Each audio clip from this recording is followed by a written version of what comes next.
વલસાડના અંતરિયાળ ગામ એવા ધરમપુર તેમજ કપરાડાના બ્લાઇન્ડ ક્રિકેટોની હાલત કફોડી થઈ ચૂકી છે. મહારાષ્ટ્ર ખાતે યોજાનાર રાષ્ટ્રીય બ્લાઇન્ડ સિયારામ કપમાં ભાગ લેવા જઈ રહી છે, પરંતુ કરુણતાની વાત એ છે કે મહારાષ્ટ્ર જવા માટે તેમની પાસે ભાડું નથી અને સ્વખર્ચે ક્રિકેટ રમવા જઈ રહ્યા છે. ગુજરાતની અંદર બ્લાઇન્ડ ક્રિકેટરોને સરકાર દ્વારા સહાય આપવામાં આવે અથવા તો સરકાર દ્વારા નોકરી આપવામાં આવે તેવી માંગ કરવામાં આવી છે, પરંતુ આજ દિન સુધી માંગ પૂર્ણ ન થતા હાલ બ્લાઇન્ડ ક્રિકેટરોમાં નિરાશા જોવા મળી છે. બ્લાઇન્ડ ક્રિકેટ સિયારામ કપ રમવા જઈ રહ્યા છે 19, 20, 21 મુંબઈ ખાતે.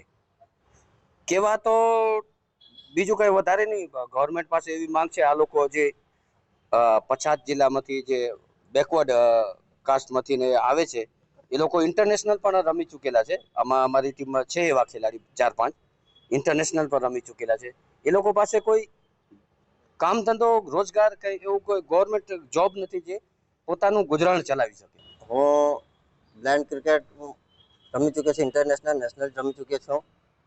હવે અમારે એમાં એક જ તકલીફ છે કે અમારા પાસે કોઈ નોકરી ધંધો કોઈ નથી.